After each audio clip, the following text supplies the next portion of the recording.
Hi, everybody. All right, we're going to do Theology now, chapter 25. This is on page 119 in your book, and it's called Jesus Rises in Splendor. So we'll start with John chapter 14, verse 2 through 3. In my Father's house are many rooms. If it were not so, would I have told you that I go to prepare a place for you? And when I go and prepare a place for you, I will come again and will take you to myself, that where I am, you may be also. All right. Early on the Sunday morning after Jesus died, some women went to anoint his sacred body with spices and oils. But they arrived to find an empty tomb. The heavy stone that had sealed it was rolled away, and the body of Jesus was nowhere in sight. A beautiful angel told the woman Jesus was no longer dead but alive. He is risen, the angel said. Rejoice and tell the others. The women ran to find the apostles and tell them the news. Even though Jesus had told his friends that he would rise on the third day after his death, they were surprised. They wanted to see with their own eyes. Peter and John ran to the tomb and trembled with excitement to see that it was true. Only the burial cloths remained. Jesus had risen from the dead. He was alive. We are told that the first person to whom Jesus appeared was Mary Magdalene, the holy woman whose many sins he had forgiven. She was weeping in the garden near the tomb because she missed him. Jesus softly called her by name. She looked up and cried, "Teacher!" Jesus also appeared to two disciples who were walking sadly in the country. You remember that story, right? We talked about this just shortly before our last day at school. One of the men realized it was Jesus alive and well, and they too raced to tell the apostles. Oh, maybe that wasn't the one we were talking about. When we were talking about it, I was thinking it was the road to Emmaus. But remember, they didn't recognize him on the road to Emmaus. Soon after, the apostles, who were some of Jesus' disciples, were gathered together in an upper room. The doors were locked. Suddenly, Jesus appeared among them. At first, the apostles were afraid Jesus might be a ghost. But Jesus reassured them. "Peace be with you," he said. And then he ate with them. Their joy was great. The apostle named Thomas doubted that Jesus had risen from the dead. He was not with the others right after Jesus rose from the dead. He said, "Unless I see in his hands the print of the nails, touch them, and put my hand into his side, I will not believe." When Jesus appeared in the upper room, he looked straight at Thomas and said, "Put your finger here. Look, here are my hands. Give me your hand. Put it into my side and believe." Thomas did so and then answered in awe, "My Lord and my God." Jesus said, "Because you have seen me and you believe. Blessed are those who have not seen and yet have believed." Jesus was speaking about all of us. One day he will reward us for our faith. Jesus taught us by his life, death, and resurrection that our suffering and death will be turned into glory and everlasting life. On Good Friday, he suffered and died on the cross. But on Easter Sunday, he rose from the dead in full splendor. Every Easter, we celebrate this miracle of the resurrection, Jesus rising from the dead. We rejoice because Jesus' sacrifice on the cross destroyed death. Each of us will die one day, but our death will be a doorway to heaven. We will be alive forever, just like Jesus, our risen Lord. And boys and girls, before I continue and turn the page, there's something that really strikes me on this page. And it's something that I learned as an adult. And since it's right here in your third grade book, it makes me realize that I probably was taught this when I was a little girl in my theology class, but I didn't understand it, and I didn't actually learn the lesson until I was an adult. So I want to point this out to you. This part where it says, right after the word Good Friday, on the bottom half of page 121, and Good Friday is in dark black, it says, he suffered and died on the cross, but on Easter he rose from the dead in splendor. Every Easter we celebrate the miracle of the resurrection, Jesus rising from the dead. Oh, I'm sorry. I went too far. Second paragraph. Sorry. Look up above that, just a little bit above that, right above Good Friday. It says, Jesus taught us by his life, death, and resurrection that our suffering and death will be turned into glory and everlasting life. And boys and girls, I think that that is such an important lesson for us. It says,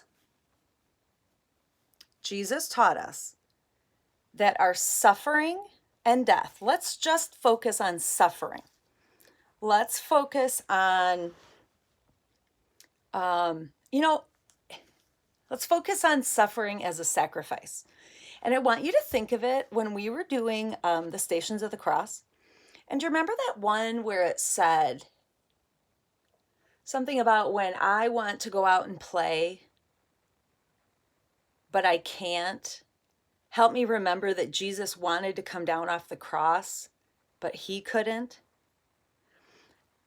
And I think we really need to recognize that there is so much,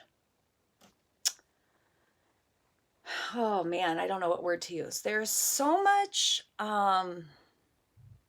grace in suffering. And sometimes there's big suffering and sometimes there's little suffering. I would call the sacrifice we make at Lent a little suffering, you know? I mean, if you love peanut butter, like Father Farrell, I mean, do you suppose that you could say that he suffered a little bit during Lent when he couldn't have it? I mean, a little bit, right? It's not a big suffering, but it's enough suffering that it probably made him uncomfortable. And he thought, oh man, I would love some peanut butter right now, right? That's a little bit of suffering.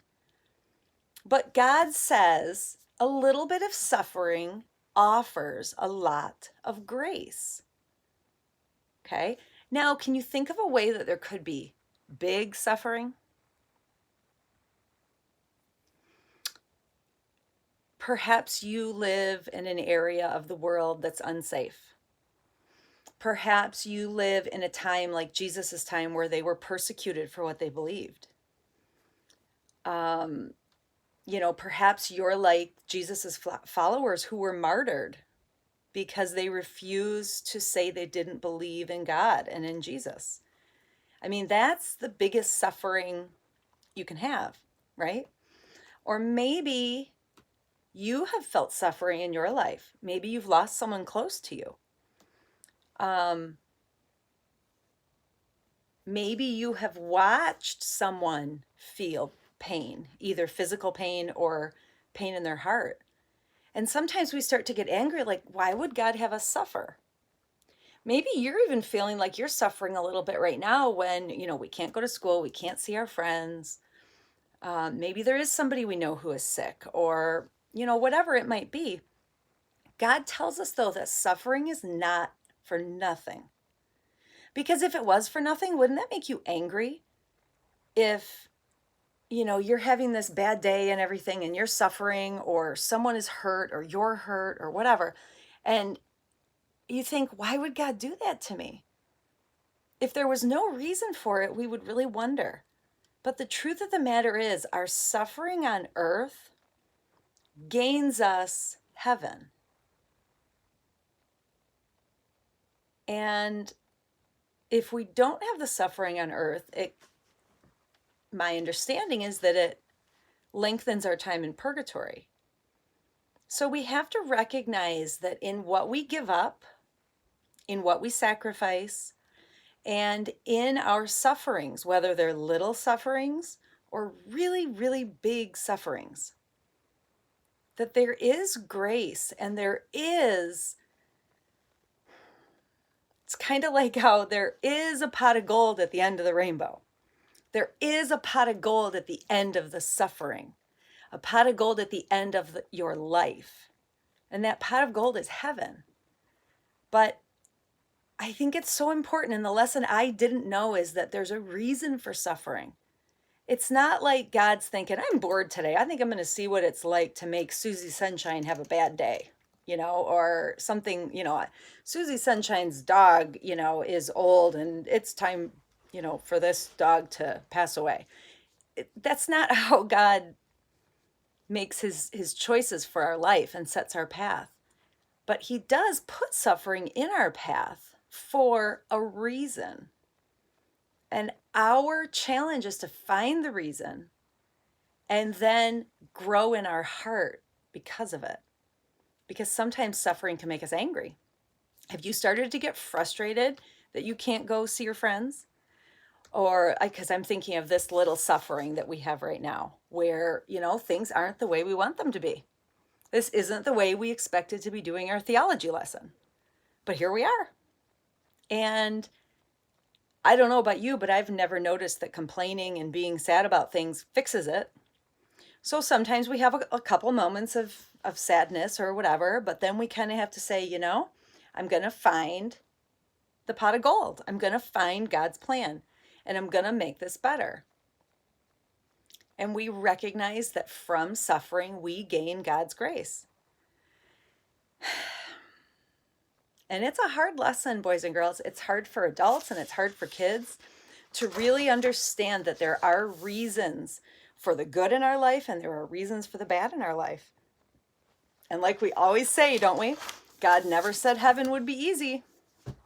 For that matter, though, God never said our lives would be easy. He just said, I'll be here to help you 100% of the time. But he's not going to knock you over, He'll be there, but you have to come and say, I need you, right? So maybe think about that when you lay your head down tonight, to welcome him in. Remember that picture in our room where the door that Jesus is at and that he's knocking at, it doesn't have a handle? He can't get in unless you open that door. So open that door to God's love. Open that door to maybe some suffering, maybe some sacrifice, because it does gain you that pot of gold, Okay, let's finish up. We were talking about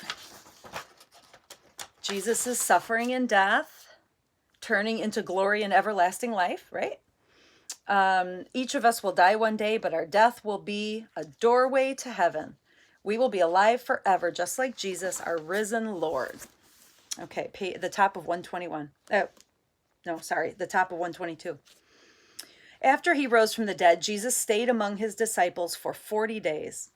He taught them more about the faith and their mission on earth. He told Peter, the first pope, to feed my sheep. He taught all of them to go out and teach and baptize. He promised he would send the Holy Spirit to help them. Finally, it was time for Jesus to go home to heaven. I am with you always to the close of the age, he promised. Then he ascended into heaven, into glory. Jesus, the King of heaven and earth, has prepared a place for us in heaven too. That is why, no matter what happens on earth, we can be full of joy and hope. So even if things aren't going our way, even if it's a bad time in our life, even if we lose someone we love, or something else happens, we can be full of joy and hope. We can turn suffering into a lesson in God's love for us and a lesson in perseverance. Remember, we talked about that word too, that we don't give up. We don't just say, oh, this is hard. I better stop now.